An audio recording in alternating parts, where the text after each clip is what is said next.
चाहिए। Uncle George और मैं कल 3 दिनों के लिए पिट्सबर्ग जा रहे हैं। क्या तुम ग्रेस का ख्याल रख सकते हो? ध्यान रखना कि वो पढ़ाई करे। ईथन की आंखें चमक उठी। समझ गया, मैं ज़रूर करूँगा।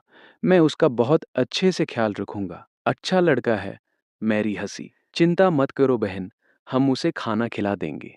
ईथन अपने कमरे में वापस गया। वो बहुत रोमांचित था। 3 दिन अकेले ग्रेस के साथ। चटाक। मैरी ने उसके माथे पर उंगली से प्रहार किया। उसे परेशान मत करना। माँ, वो ब्लैक बेल्ट है।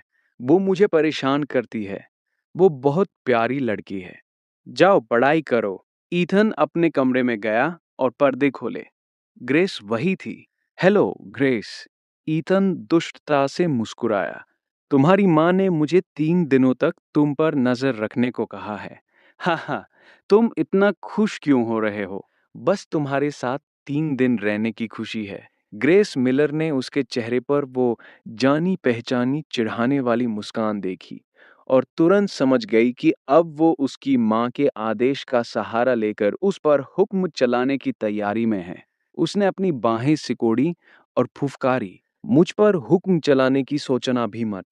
अगर तुमने मेरी माँ की बातों का इस्तेमाल मुझे ब्लैकमेल करने के लिए किया तो मैं तुम्हें फिर से अपने स्लीपर होल्ड का स्वाद चखा दूंगी। ग्रेस मिलर, तुम्हारे दिमाग की वायरिंग किस तरह की है? मेरा वो मतलब बिल्कुल नहीं था। अहम।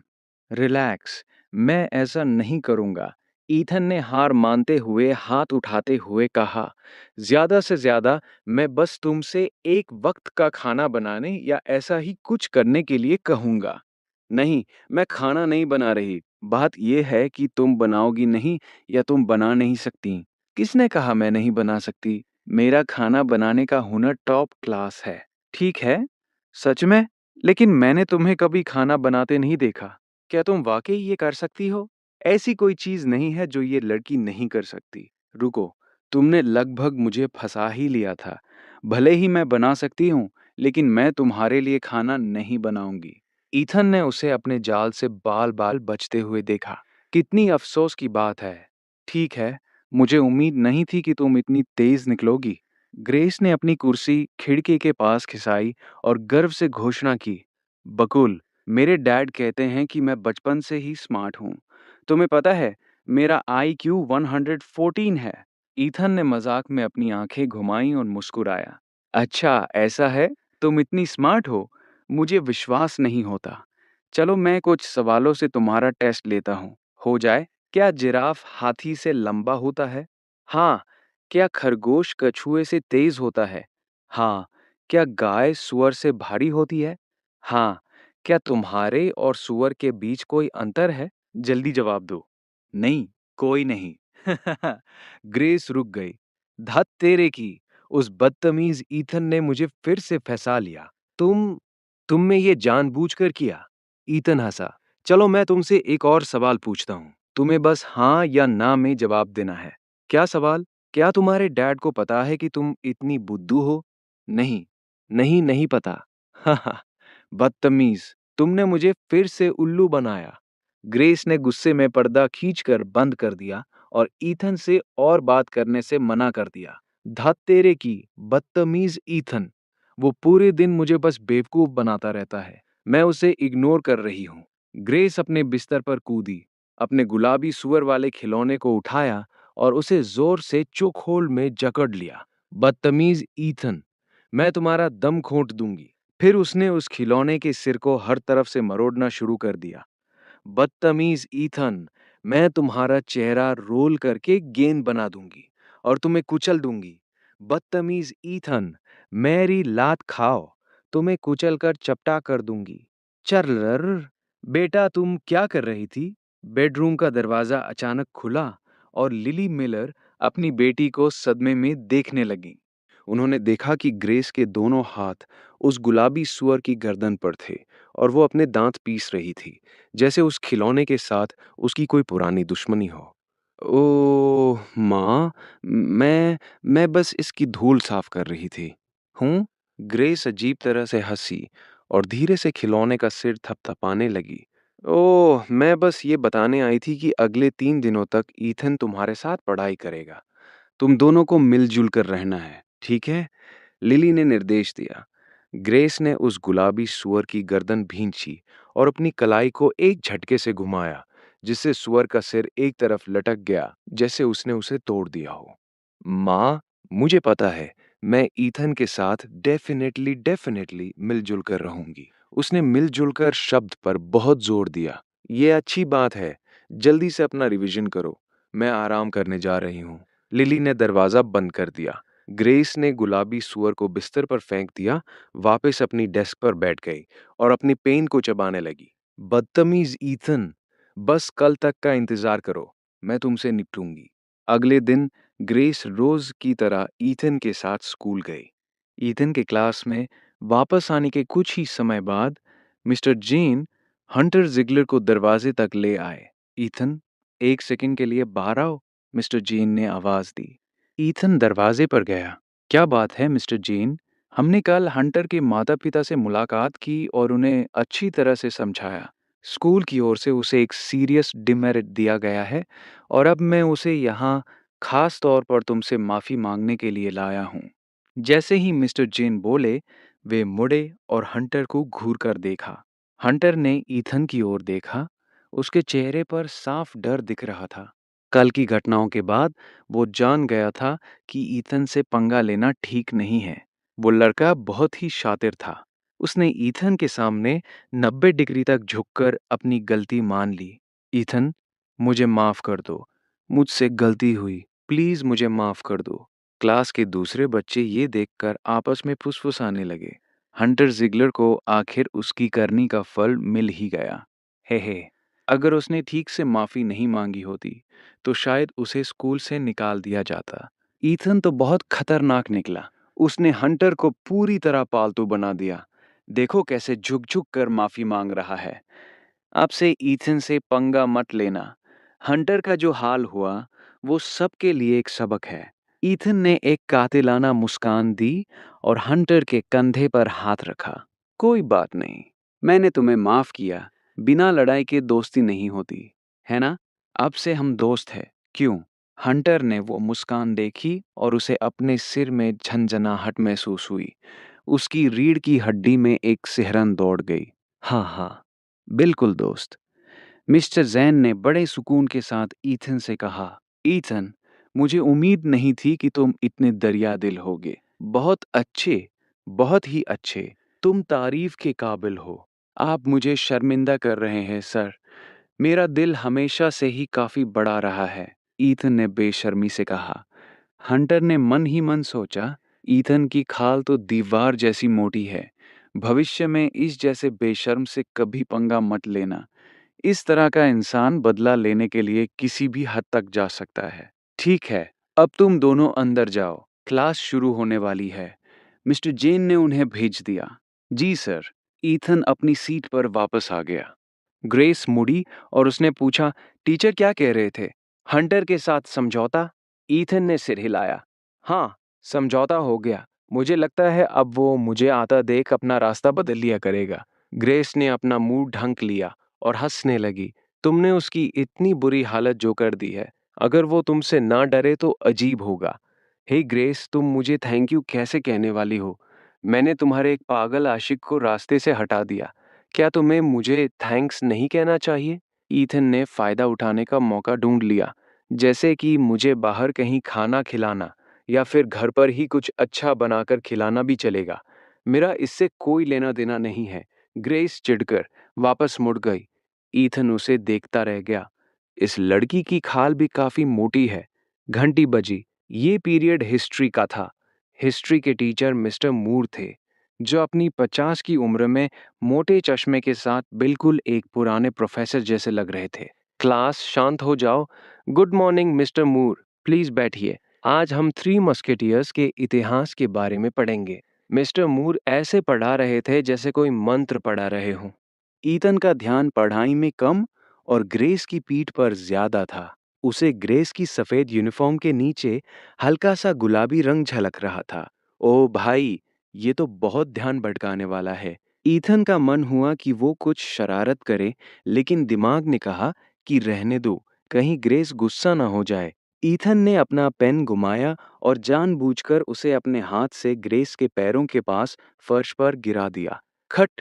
पेन ग्रेस के पैर के पास जा गिरा। ग्रेस, मेरा पेन गिर गया। ग्रेस नीचे झुकी और पेन उठाकर बिना पीछे मुड़े उसे वापस थमा दिया। थैंक्स। कुछ मिनट बाद फिर से खट! ईथन का पेन दोबारा फर्श पर उसके पैर के पास जा गिरा। ग्रेस, मेरा पेन फिर से गिर गया। ग्रेस ने चिढ़ते हुए फिर से पेन उठाकर उसे दे दिया। कुछ और मिनट बीते। खट! ग्रेस, मेरा पेन। ग्रेस पेन उठाने के लिए झुकी, फिर मुड़ी और उसे घूर कर देखा। अगर तुम्हें पेन घुमाना नहीं आता तो मत घुमाया करो, समझे? शौक बड़ी चीज है, पर हुनर भी तो होना चाहिए। ये लो। ईथन ने मुस्कान के साथ पेन ले लिया। थैंक्स। कुछ और मिनट बाद खट! चौथी बार पेन नीचे गिरा। ग्रेस, ग्रेस ने पेन उठाया, पीछे मुड़ी और फुफकारी, तुम्हें ये चाहिए? मैं तुम्हें नहीं दे रही। ये कहकर उसने तुरंत वो पेन जब्त कर लिया और अपने खुद के पेन बॉक्स में रख लिया। टैंक ने उलझन में अपना सिर खुजलाया और फुसफुसाया, ईथन, उसने तुम्हारा पेन रख लिया। ईथन धीरे से हंसा। हाँ, उसे इस्तेमाल करने दो, तुम वापस नहीं मांग रहे? टैंक ने हैरान होकर पूछा। वापस क्यों मांगना? मैंने उसे वो दे दिया है, अब उसे खुद के लिए खरीदने की जरूरत नहीं पड़ेगी, ईथन ने धीरे से कहा। टैंक को आधी बात समझ आई, फिर अचानक उसे सब समझ आ गया। उसने थम्स अप दिखाया। ऐसा भी कर सकते हैं। गजब है ईथन। वैसे ईथन, मैं आज सुबह साल के यहाँ गया था। उसके पास 2 कंप्यूटर हैं जिन्हें ठीक करवाना है। ईथन ने सिर हिलाया और सहजता से जवाब दिया। ठीक है, हम स्कूल के बाद वहाँ चलेंगे। टैंक, अब से हर सुबह वहाँ चक्कर लगाया करो और देखा करो कि कोई काम है या नहीं। तुम मेरे लिए भाग दौड़ करोगे और मैं तुम्हें कम पैसे नहीं दूंगा। टैंक ने जोर से सिर हिलाया। पक्का, कोई दिक्कत नहीं। हे, पिछली बार जब मैं घर पैसे लेकर गया था, तो मेरी माँ ने भी मेरी काबिलियत की तारीफ की थी। ईथन ने उसके कंधे पर हाथ रखा और गंभीरता से कहा, टैंक, क्या तुम्हें मुझ पर भरोसा है? बिल्कुल भरोसा है, टैंक ने बिना किसी हिचकिचाहट के कहा। हम भविष्य में बहुत बड़ा बिजनेस करेंगे। तुम मेरे लिए काम करो और कमाने के लिए ढेर सारे पैसे होंगे, रहने के लिए बड़े घर होंगे। ईथन ने संजीदगी से कहा, एक बार जब हम साल हिगिंस से काफी पैसा कमा लेंगे, तो हम अपनी खुद की कंप्यूटर रिपेयर की दुकान खोलेंगे और कंप्यूटर के पार्ट्स बेचेंगे। पार्ट्स बेचकर भविष्य में बहुत पैसा कमाया जा सकता है। टैंक, तुम वो भाई हो जिस पर मैं सबसे ज्यादा भरोसा करता हूँ। इस काम में सिर्फ तुम ही मेरी मदद कर सकते हो। मैं किसी और पर यकीन नहीं करता। ये सुनकर टैंक भावुक हो गया और उसकी आंखें नम हो गई। ईथन, मैं हमेशा तुम्हारे साथ हूँ। तुम जो कहोगे मैं वही करूँगा। ईथन मुस्कुराया और उसका कंधा थपथपाया। ये सुनकर मुझे तसल्ली मिली। टैंक उसका भाई और सबसे अच्छा दोस्त तो था ही, लेकिन साथ ही एक बेचारा लड़का भी था। उसके घर के हालात ठीक नहीं थे। उसका शराबी और जुआरी पिता उसके सिर पर एक पहाड़ की तरह था, जो हर दूसरे दिन माँ बेटे से पैसे छीन लेता था। कुछ भी हो जाए, ईथन को उसे इस दलदल से बाहर निकालना था और उस पहाड़ को उसके सिर से हटाना था। ओह, ईथन, तुम दोनों क्या बातें कर रहे हो? इतने उत्साहित लग रहे हो। खड़े हो जाओ और एक सवाल का जवाब दो। अचानक पोडियम से मिस्टर मूर चिल्लाए। पलक झपकते ही पूरी क्लास की नजरें ईथन पर टिक गईं। ईथन फिर से टीचर के हत्थे चढ़ गया था। ईथन सूखी हंसी हंसा और आज्ञाकारी बनकर खड़ा हो गया। मिस्टर मूर, सवाल क्या था? मैं अभी 3 मस्केटियर्स और उनके अटूट रिश्ते के बारे में बात कर रहा था। तुम मुझे बताओ, जब तीनों मस्केटियर्स अंततः कार्डिनल के गार्ड्स के खिलाफ एकजुट हुए, तो उनका मशहूर नारा क्या था? ईथन सन्ना रह गया। उन फ्रेंच लोगों ने क्या कहा था? मुझे क्या पता। पेज 58, ग्रेस की धीमी आवाज सुनाई दी। बाकी स्टूडेंट शांत रहे।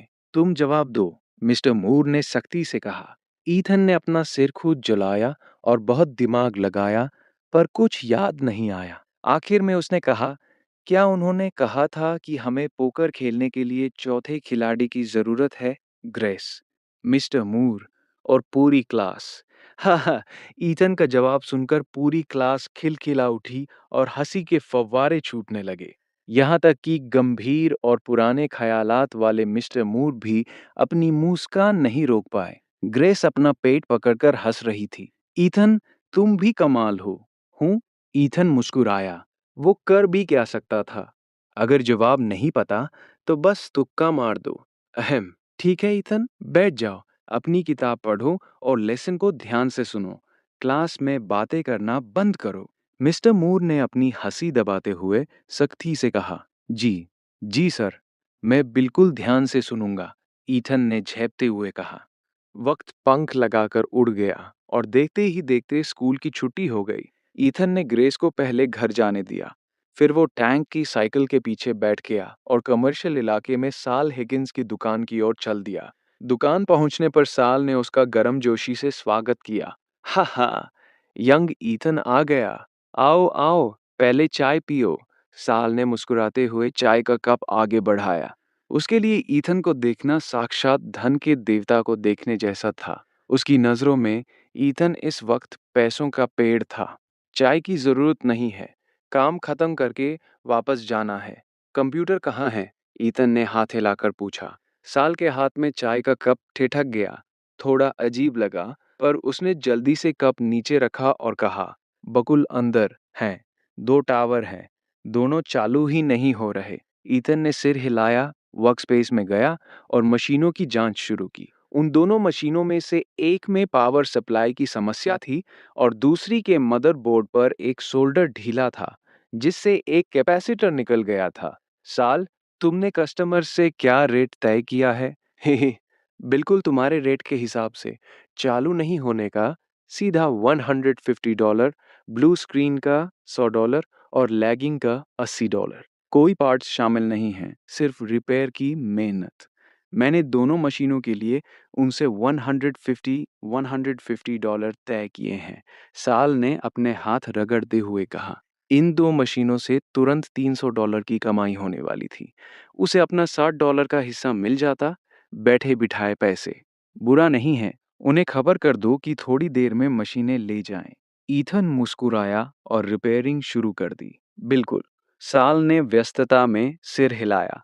1 घंटे से ज्यादा समय के बाद ईथन ने सफलतापूर्वक दोनों टावर ठीक कर दिए। दोनों सामान्य रूप से काम कर रहे थे। इस समय पीसी का दौर तेजी से बढ़ रहा था।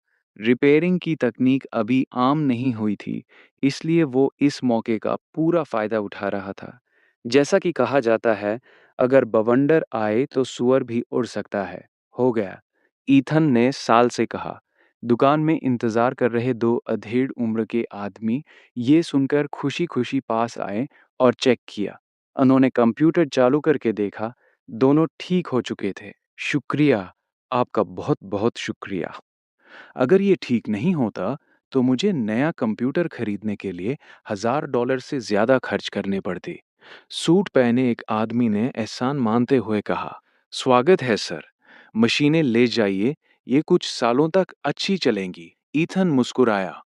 उन दोनों ने ईथन को पैसे दिए और खुशी खुशी अपने टावर लेकर चले गए।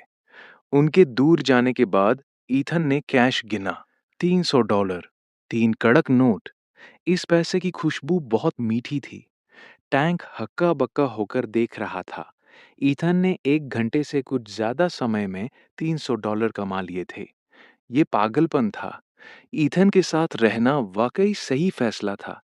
हे यंग ईथन, साल उसके बगल में अपने हाथ रगड़ रहा था और लालची नजरों से उसके हाथ में मौजूद पैसों को देख रहा था। काश उसे भी कंप्यूटर ठीक करना आता तो वे $300 उसके होते। अफसोस की बात थी कि साल को काम करना नहीं आता था और वो सिर्फ 20% कमीशन ही ले सकता था। ये लो साल, ये तुम्हारा हिस्सा है, मुझे बाकी पैसे वापस दे दो। ईथन ने $100 का नोट आगे बढ़ाया। हाँ हाँ, शुक्रिया यंग ईथन। साल बिना कुछ किए $60 कमाकर बहुत खुश था। उसने ईथन को $40 वापस दिए।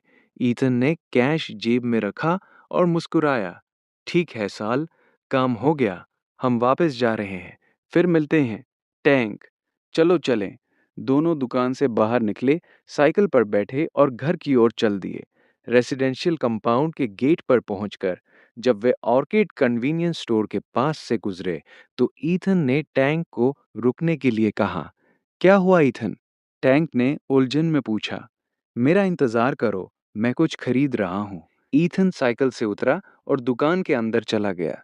ईथन, स्कूल की छुट्टी हो गई? दुकान की मालकिन मिसेस किंग ने उसका स्वागत किया। हाँ मिसेस किंग, मुझे उस प्रीम ओटमील के 2 डिब्बे दे दीजिए जो सबसे अच्छा वाला है। ईथन ने न्यूट्रिशन सप्लीमेंट वाले शेल्फ की ओर इशारा करते हुए कहा। सबसे महंगे वाले? वे एक डिब्बे के $20 के हैं। मिसेस किंग ने उसे याद दिलाया। $20 एक 3 सदस्यों वाले परिवार के लिए हफ्ते भर के राशन के पैसे थे। कोई बात नहीं, मुझे 2 डिब्बे दे दीजिए, ईथन ने कहा। ठीक है। मिसेस किंग ने शेल्फ से शानदार पैकिंग वाले ओटमील के 2 डिब्बे निकाले और ईथन को थमा दिए। ये चीज नाश्ते के लिए बहुत अच्छी थी, पौष्टिक थी और स्वाद में भी बढ़िया थी। ईथन ने पैसे दिए। मिसेस किंग, मैं अब चलता हूँ। दुकान से बाहर आकर ईथन ने ओटमील के वे दोनों डिब्बे टैंक को दे दिए। टैंक, ये दोनों डिब्बे अपनी माँ के लिए ले जाओ। इसमें बहुत न्यूट्रिशन है, उनकी सेहत के लिए अच्छा रहेगा, ईथन ने कहा। हूँ? ईथन, ये ये ठीक नहीं है। ये बहुत महंगा है। 2 डिब्बे $40 के हैं। नहीं नहीं, मैं इसे नहीं ले सकता। टैंक ने बार बार मना किया। उसे पता था कि उसने ज्यादा मदद नहीं की है, बस थोड़ी भाग दौड़ की है। इतना कीमती तोहफा लेना उसे ठीक नहीं लग रहा था। मेरी बात सुनो और इसे रख लो। बहस मत करो। ये तुम्हारी माँ के लिए एक छोटी सी भेंट है, ईथन ने सख्ती से कहा। टैंक ने ईथन की आंखों में दृढ़ता देखी और उसकी अपनी आंखें भर आईं। उसने एक आंसू पोंछा और एहसान मानते हुए कहा, ठीक है, शुक्रिया ईथन। फिर ईथन ने अपने वॉलेट से $100 का एक नोट निकाला और उसे दे दिया। मुझे पता है कि तुम्हारे परिवार की स्थिति मेरे परिवार से ज्यादा मुश्किल है। ये $100 खाने पीने को बेहतर बनाने के लिए रख लो। और याद रखना, अपने डैड को इसकी भनक भी मत लगने देना। अगर तुम्हारे डैड पैसे मांगने आए तो तुम मुझे बताना, मैं तुम्हारे लिए खड़ा रहूंगा। ये सुनकर टैंक का दिल भर आया। उसका गला रूंध गया और आंसू बहने लगे। ऐसा बड़ा भाई मिलना किस्मत की बात थी। ईथन, टैंक ने $100 पकड़े हुए थे। वो गला भर आने के कारण बोल नहीं पा रहा था। ईथन ने उसका कंधा थपथपाया और हंसा। रो क्यों रहे हो? मर्द होकर रोना कैसा? चलो, आंसू पोंछो। हमारी जिंदगी अब और भी बेहतर होने वाली है। टैंक ने जोर से सिर हिलाया। मुझे पता है ईथन। कंपाउंड में टैंक से अलग होने के बाद ईथन घर लौटा। जैसे ही उसने अंदर कदम रखा, उसने देखा कि ग्रेस सोफे पर बड़े सलीके से बैठकर टीवी देख रही थी। वो बैठने का तरीका, वो चेहरा, वो बहुत ही संस्कारी और एक परफेक्ट लेडी लग रही थी। ईथन वापस आ गया। ग्रेस ने आवाज सुनी, सिर घुमाया और बिना दांत दिखाए मुस्कुराई। ईथन मुस्कुराया। हे ऊपर वाले, जब से ग्रेस मेरे घर आई है, वो बिल्कुल बदल ही गई है। ग्रेस, तुम कौन सा शो देख रही हो? ईथन ने अपना बैग रखा, पास आया और आराम से उसके बगल में बैठ गया। जैसे ही वो ग्रेस के पास पहुंचा, उसे एक हल्की सी खुशबू आई। उसे नहीं पता था कि ये उसकी अपनी खुशबू थी या उसके शैम्पू की। गिलमोर गर्ल्स, क्या तुम्हें भी ये पसंद है? ग्रेस ने बड़े सलीके से बैठकर पूछा। ईथन ने उसके गोल मटोल वाली चेहरे को एक तरफ से देखा और उसके गाल खींचने से खुद को रोक नहीं पाया। हाँ, मुझे भी पसंद है। हे, मुझे लगा कि तुम काफी हद तक रोड़ी जैसी दिखती हो, जो उसकी बेटी है, लेकिन तुम उससे ज्यादा सुंदर हो। ईथन बोलते हुए उसके नरम गाल खींच रहा था। बदतमीज ईथन। ग्रेस ने तुरंत अपना परफेक्ट लेडी वाला रूप छोड़ दिया और अपने असली अवतार में आ गई। उसने दोनों हाथों से ईथन की गर्दन पकड़ ली। ग्रेस, क्या ईथन आ गया है? उससे कहो हाथ धो ले, डिनर तैयार है। किचन से मैरी की आवाज आई। ग्रेस ने तुरंत उसे छोड़ दिया। अगले ही पल मैरी एक डिश लेकर किचन से बाहर आई। आंटी मैरी, आपकी खाने की खुशबू बहुत अच्छी है, ग्रेस ने बड़े मीठे अंदाज में कहा। ईथन ने अपने कपड़े ठीक किए और शान से मुस्कुराया। उसे लगा जैसे उसे ग्रेस की कमजोरी मिल गई है। ग्रेस की नाक बहुत तेज है। मैरी हंसी। वो कुत्ते के साल में पैदा हुई है तो नाक तो तेज होगी ही। ईथन बुदबुदाया। ग्रेस के चेहरे के भाव नहीं बदले। वो वैसे ही मीठी मुस्कान देती रही। लेकिन उसने जोर से ईथन के पैर के पंजे को कुचल दिया। पर ईथन आसानी से बच निकला, जिससे ग्रेस गुस्से में उसे घूरने लगी। तुम बच्चे सच में? क्या तुम तमीज से बात नहीं कर सकते? क्या तुम ग्रेस से कुछ नहीं सीख सकते? मैरी ने ईथन को डांटा। ईथन मुस्कुराया। इससे सीखूं? वो मुझसे नहीं होगा। मैं हाथ धोने जा रहा हूं। ईथन हाथ धोकर बाहर आया और उसने देखा कि ग्रेस टेबल लगाने और कुर्सियां सजाने में मदद कर रही है। ग्रेस, मुझे प्यास लगी है। क्या तुम मेरे लिए एक कप चाय डाल सकती हो? ईथन कुर्सी पर बैठ गया और शरारत से मुस्कुराया। ग्रेस ने उसे घूर कर देखा और फुसफुसाते हुए कहा, क्या तुम्हारे पैर नहीं हैं? मैं थोड़ा थक गया हूं। कर दो ना, कर दो ना। ईथन मुस्कुराया। ग्रेस फटने ही वाली थी कि तभी मैरी फिर से बाहर आ गई। चलो चलो, खाने का समय हो गया। ग्रेस ने तुरंत अपने चेहरे के भाव बदल लिए। मीठी मुस्कान दी, ईथन के लिए चाय डाली और खुद जाकर उसे थमाई। लो पी लो। उम्मीद है कि ये तुम्हें जला दे। मैरी ने ग्रेस को ईथन के लिए चाय डालते देखा और तुरंत अपने हाथ पहुंचकर पास आई और ईथन का कान पकड़ लिया। तुम बच्चे, तुम ग्रेस से अपने लिए चाय कैसे डलवा सकते हो? कितनी बदतमीजी है। ईथन दर्द से चिल्लाया। आह! माँ, छोड़ो, दर्द हो रहा है। माँ, आप उसे बहुत ज्यादा बचा रही हो। आंटी, कोई बात नहीं। मैं तो हमेशा उसके लिए चाय डालती थी। मुझे इसकी आदत है। ग्रेस ने बेचारा सा चेहरा बनाकर कहा, जैसे उसे बहुत दुख पहुंचा हो। ईथन ने सोचा, ग्रेस, तुम्हारी एक्टिंग इतनी अच्छी है कि तुम्हें ऑस्कर मिलना चाहिए था। मैरी ने फिर से उसका कान खींचा। देखो, तुम्हें बस ग्रेस को परेशान करना आता है। फिर से ऐसा मत करना, समझे? ठीक है माँ, मैं समझ गया। ईथन ने जल्दी से कहा। मैरी ने आखिरकार कान छोड़ा और सफाई करने किचन में चली गई। उसके पिता फ्रैंक फोर्ड एक डिश लेकर किचन से बाहर आए और मुस्कुराए।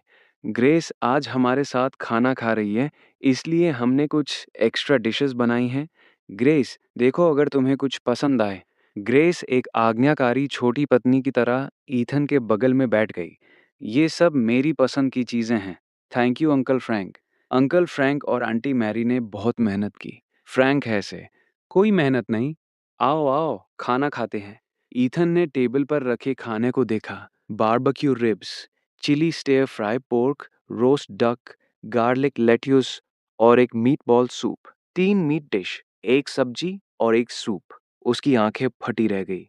हे ऊपर वाले, आज का खाना बहुत शानदार है। ये तो किसी त्योहार जैसा खाना था। मैरी बाहर आई, ग्रेस के बगल में बैठी और खुद उसे खाना परोसने लगी। आओ ग्रेस, और खाओ। ये सब तुम्हारी पसंद का है। पेट भर कर खाओ। ईथन तुरंत चिल्लाया, माँ, मुझे एक मीटबॉल चाहिए। मैरी ने उसकी तरफ आंखें घुमाई। खुद ले लो, खाना बहुत स्वादिष्ट था। फिर भी ईथन ने इसे बड़े उदास मन से खाया। खाना पीना होने के बाद ग्रेस ने बर्तन धोने और टेबल पहुंचने में मदद की। फिर मीठे अंदाज में मैरी से विदा ली। आंटी, मैं घर जाकर अपना होमवर्क देख रही हूँ। अच्छी बच्ची, जाओ। मैरी ने प्यार से मुस्कुराते हुए कहा। Bye aunty. Bye uncle. Grace ने हाथ हिलाया और दरवाजे से बाहर निकल गई। ईथन, जो पेट भरकर सोफे पर पड़ा टीवी देख रहा था, उसे मैरी ने लात मारी। जाओ जाओ, ग्रेस के साथ पढ़ाई करो। कॉलेज का एग्जाम आने वाला है और तुम टीवी देख रहे हो। अगर तुमने अच्छा एग्जाम नहीं दिया तो देखना मैं तुम्हारा क्या हाल करती हूँ। ईथन ने लाचारी से मुस्कुराते हुए कहा, ठीक है माँ, मैं अभी उसके साथ पढ़ने जा रहा हूँ।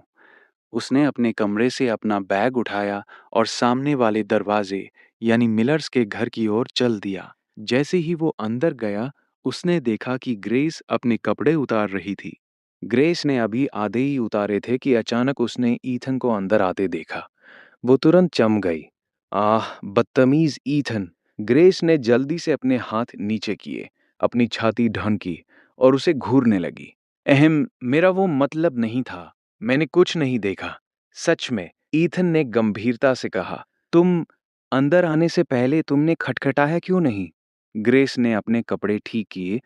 उसका चेहरा शर्म से लाल हो गया और उसने दांत पीसते हुए उससे सवाल किया, मैंने आदतन ऐसा कर दिया। हे, सिर्फ मुझे दोष मत दो। तुम यहाँ बीच में कपड़े क्यों बदल रही हो? मेरे मम्मी पापा घर पर नहीं हैं। क्या मैं जहाँ चाहूँ वहाँ कपड़े नहीं बदल सकती? ग्रेस कपड़े बदलने के लिए अपने कमरे में भागी। अपने कमरे में जाकर ग्रेस दरवाजे से सटकर खड़ी हो गई। उसका छोटा सा दिल तेजी से धड़क रहा था। धत तेरे की! क्या बदतमीज ईथन ने कुछ देखा? वो गंदा लड़का।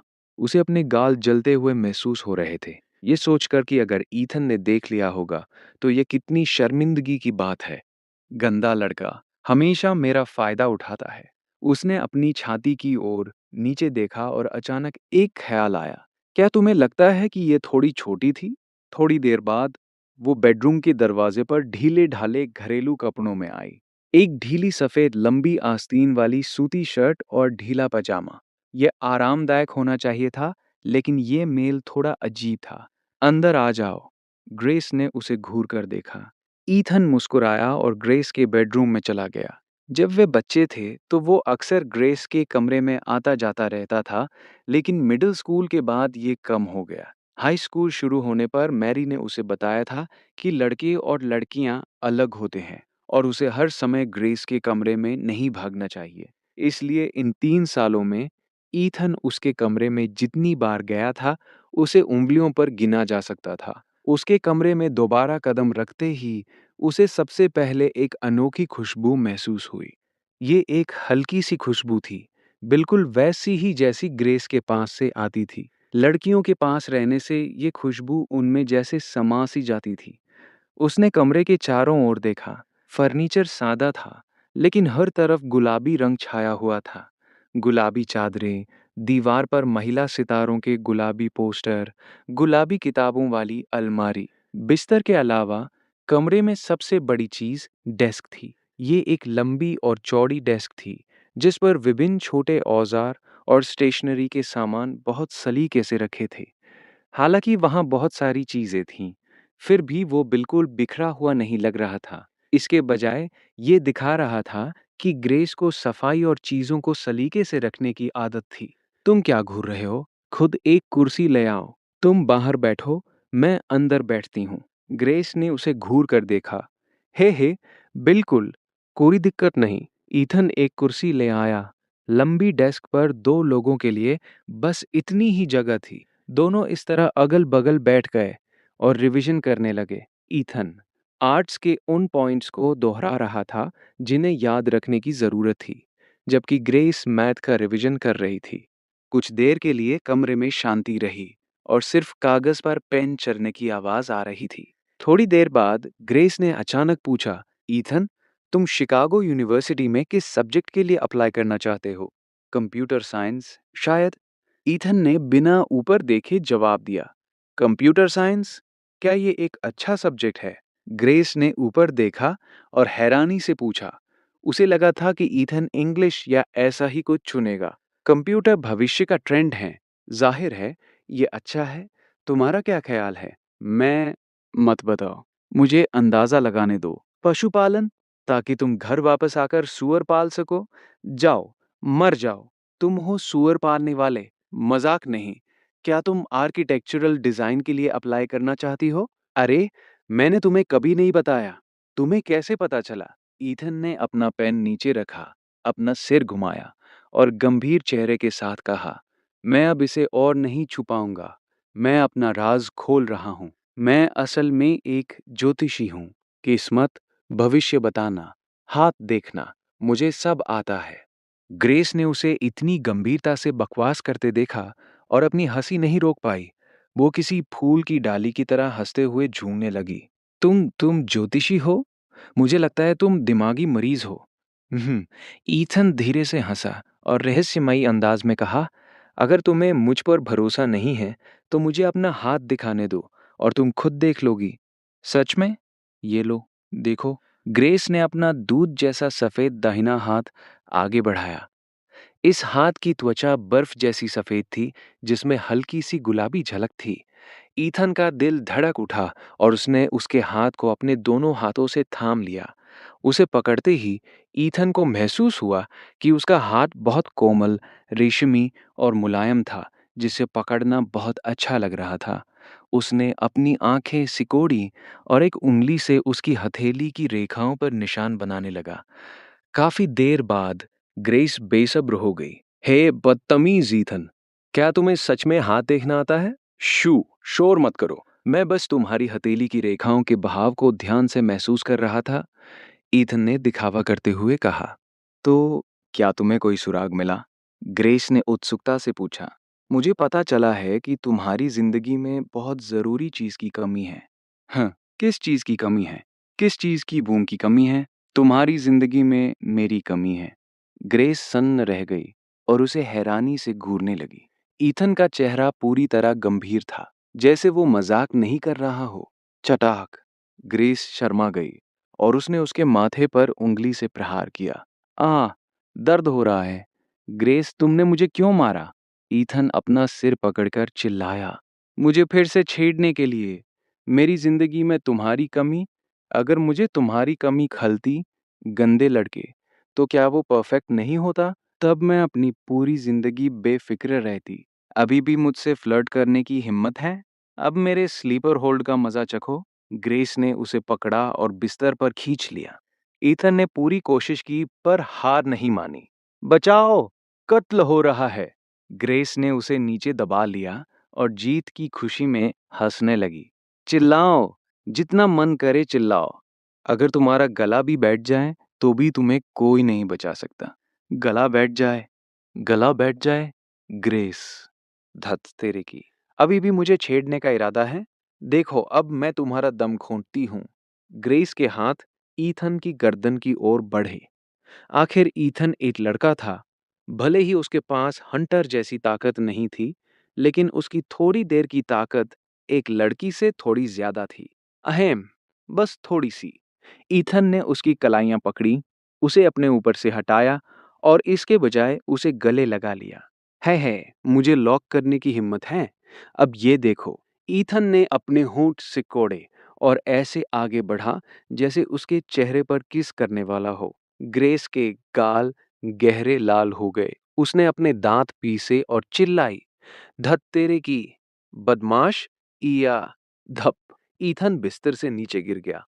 आउच! ईथन दर्द से चिल्लाया और फर्श से ऊपर चढ़ा। ग्रेस, तुम हिंसक पागल हो। ईथन, तुम बहुत बड़े ठरकी हो। दोनों एक दूसरे को घूरने लगे और कमरे में सन्नाटा छा गया। ईथन ने फिर कहा, हूँ, क्या ये परफेक्ट नहीं है? ऐसा लगता है कि हम एक दूसरे के लिए ही बने हैं। ग्रेस, उसने महसूस किया कि उसके दिल की धड़कन बढ़ गई है और उसका चेहरा जल रहा है। ये बदतमीज ईथन, वो क्या बकवास कर रहा है? ईथन, अगर तुमने दोबारा ऐसा किया तो मैं तुमसे कहूंगी कि खुद को गेंद की तरह गोल कर लो और बिना किसी रुकावट के यहाँ से रफू चक्कर हो जाओ। हूँ, दफा हो जाओ। ठीक है, अब और मजाक नहीं। जल्दी करो और अपना होमवर्क खत्म करो। दोनों अपनी सीटों पर वापस आ गए और जल्दी-जल्दी अपना होमवर्क करने लगे। 1 घंटे बाद ईथन ने अपना होमवर्क पहले खत्म कर लिया और अंगड़ाई ली। खत्म, हो गया। ग्रेस ने ऊपर देखा और हैरानी से पूछा, तुम इतनी जल्दी कैसे कर सकते हो? अरे ग्रेस, क्या तुम अपनी बात कहने का तरीका नहीं बदल सकती? मिसाल के तौर पर, तुम कह सकती हो, तुम इतने स्मार्ट कैसे हो जो इतनी जल्दी खत्म कर लिया? ईथन ने उसे चिढ़ाते हुए अपनी आंखें घुमाईं। ग्रेस ने ईथन की बातों का मतलब समझते हुए कुछ सोचा। शर्माते हुए वो बोली, ये तुम्हारा दिमाग है जो गंदे ख्यालों से भरा रहता है। ईथन मुड़ा, उसके बिस्तर पर कूद गया और आराम करने के लिए उसके तकिए पर लेट गया। कितना आरामदायक है। मैं तुम्हारे बिस्तर पर सोऊंगा, तुम अपना होमवर्क करती रहो। ईथन ने उस पिंक टेडी को उठाया और उसे अपनी पीठ के पीछे गद्दी की तरह लगा लिया। ग्रेस तुरंत नाखुश हो गई और चिल्लाई, बदतमीज ईथन, मेरे पिंक टेडी को मत कुचलो। हूँ, क्या खिलौने गद्दी की तरह इस्तेमाल करने के लिए नहीं होते? ईथन रुका।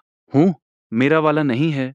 मैं सोते समय इसे गले लगाने के लिए इस्तेमाल करती हूँ। अगर तुमने इसे कुचल कर चपटा कर दिया तो?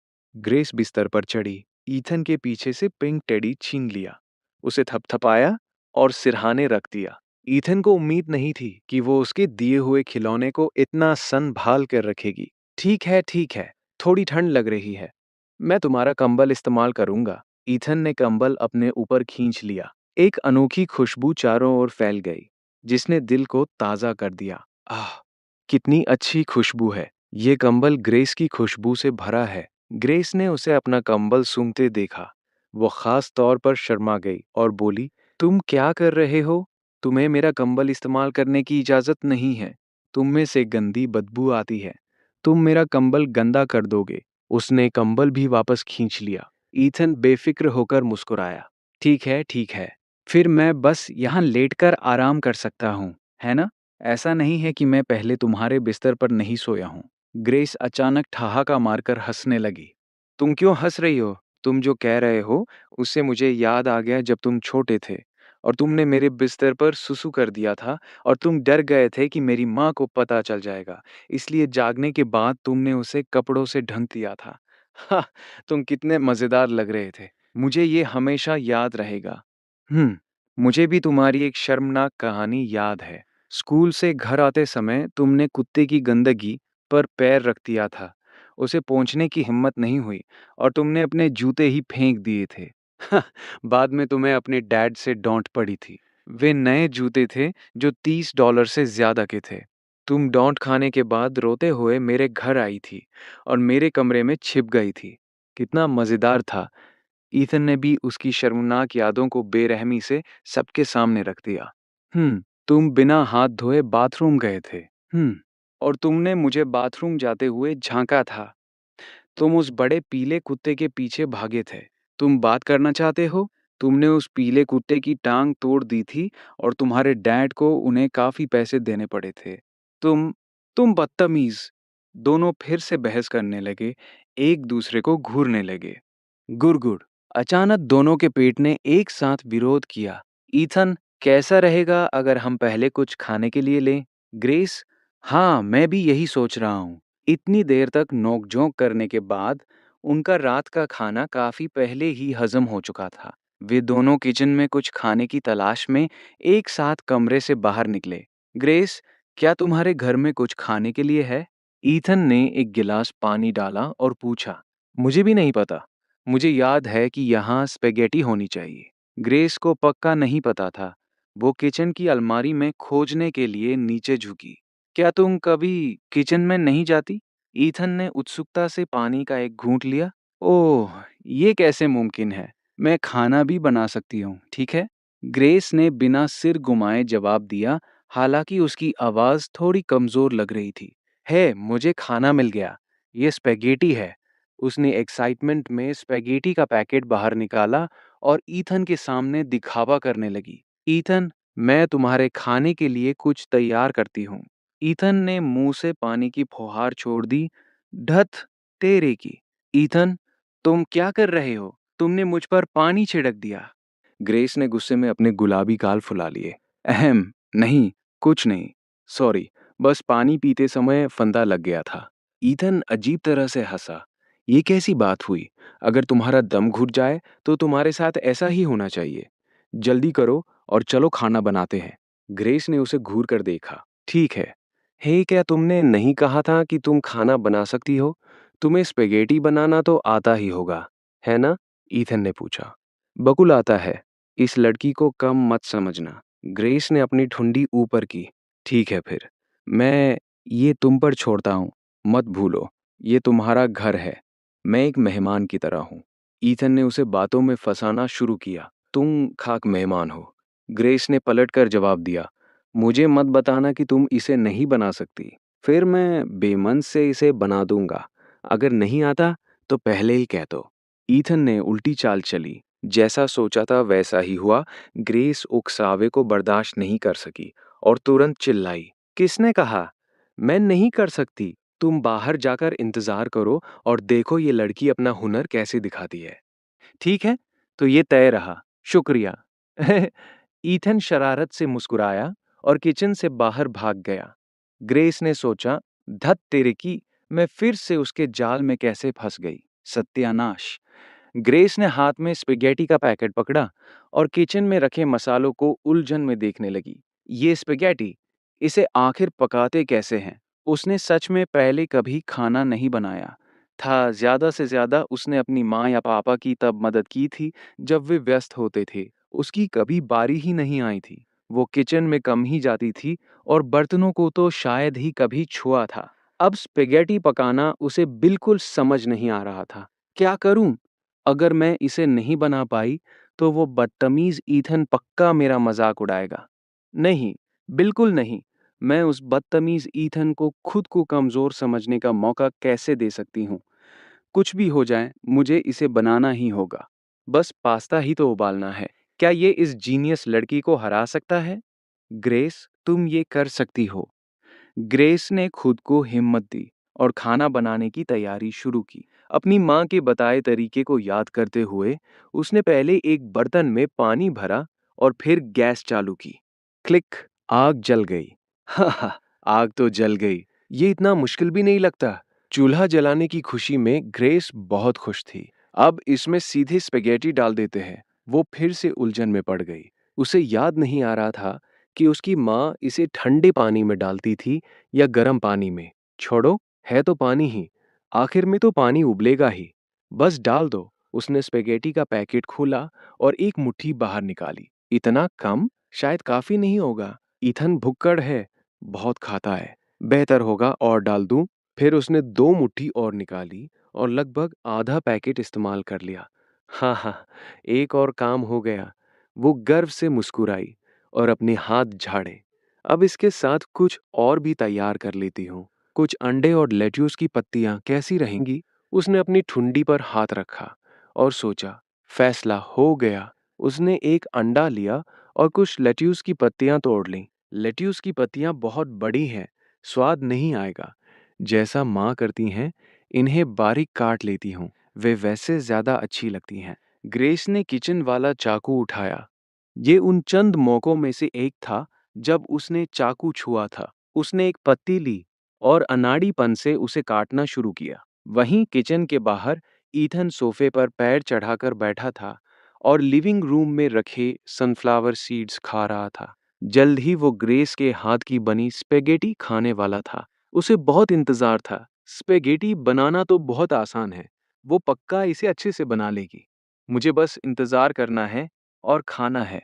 आह! कितनी खुशी की बात है कि ऐसी पत्नी मिले जिसे खाना बनाना आता हो। वो बीज चबाते हुए खुशी-खुशी ग्रेस के नूडल्स का इंतजार करने लगा।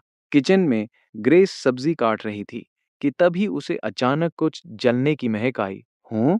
क्या जल रहा है? आह! मेरी स्पेगेटी!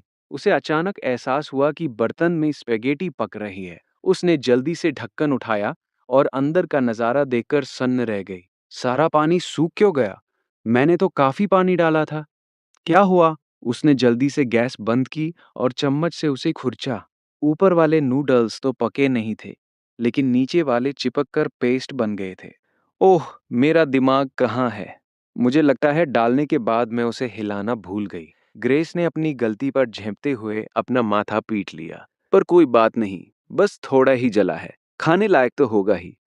थोड़ा पानी और डाल देती हूँ और उबालती हूँ। ये सोचकर उसने 2 कटोरी पानी डाला। इस बार उसे हिलाया और फिर से आग जला दी। उसने फिर से लेट्यूस काटना शुरू किया और आखिरकार कुछ पत्तियां पेंट ली। स्पेगेटी अब बन गई होगी। पत्तियां डाल देती हूँ और फिर एक अंडा फोड़ देती हूँ। उसे पूरे स्टेप्स याद नहीं थे, पर अंदाजा यही था। इसलिए उसने बेतरतीब कटी हुई पत्तियां अंदर डाल दी और हिलाया। ऐसा लगा कि पानी फिर से कम हो गया है। नूडल्स का पानी गोंद की तरह गाढ़ा हो गया था। ग्रेस को अब परवाह नहीं थी। बस ये खाने लायक होना चाहिए था। वो गारंटी नहीं दे सकती थी कि इसका स्वाद कैसा होगा। अब एक अंडा फोड़ना है। उसे अंडा फोड़ना नहीं आता था। अपनी माँ की नकल करते हुए उसने उसे बर्तन के किनारे पर पटका। उसने अपनी कलाई से जोर लगाया। कड़क! अंडा 2 हिस्सों में टूट गया। सफेदी, जर्दी और अंडे का आधा छिलका बर्तन में गिर गया। आह! छिलका गिर गया। जल्दी बाहर निकालो। ग्रेस ने जल्दी से चम्मच से छिलका निकालने की कोशिश की, लेकिन जब उसने चम्मच चलाया तो छिलका और छोटा हो गया। फूह, सब ठीक होगा। अब सबसे जरूरी काम, मसाला डालना। ग्रेस गंभीर दिख रही थी। उसने सोचा कि वो थोड़ा तेल, फिर सोया सॉस और नमक डालेगी। पीनट ऑयल तो डल गया, अब सोया सॉस। काले रंग की ये बोतल वही होनी चाहिए, है ना? उसने उसे उठाया और बर्तन में उड़ेल दिया। गलग गलग गलग। काफी सारा डालने के बाद उसे अचानक विनेगर की खट्टी महक आई। उसने बोतल को अपनी नाक के पास लाकर सूंघा। आह, ये तो विनेगर है, पुराना सिरका। सत्यानाश! अब मैं क्या करूं? ग्रेस सन्न होकर देखने लगी। उसने अभी अभी बहुत सारा विनेगर डाल दिया था। पास्ता के इस बर्तन को कैसे बचाया जाए? विनेगर। शायद थोड़ी चीनी डाल दूं ताकि ये खट्टा मीठा पास्ता बन जाए, है ना? जैसे खट्टी मीठी रिब्स होती हैं। ये पक्का बहुत स्वादिष्ट लगेगा। तो दोस्तों, इसी के साथ ये वीडियो यहीं पर ख़त्म होता है। इस वीडियो पर भी मैंने एक छोटा सा टारगेट रखा है, 1K लाइक और 100 कमेंट्स का। जैसे ही आप लोग इसे कंप्लीट कर देते हैं तो मैं जल्द से जल्द इसी हफ्ते के अंदर पूरा 1 घंटे का वीडियो ले आऊँगा। तो चलिए, मिलते हैं ऐसे ही एक और नए वीडियो पर। तब तक के लिए बाय बाय।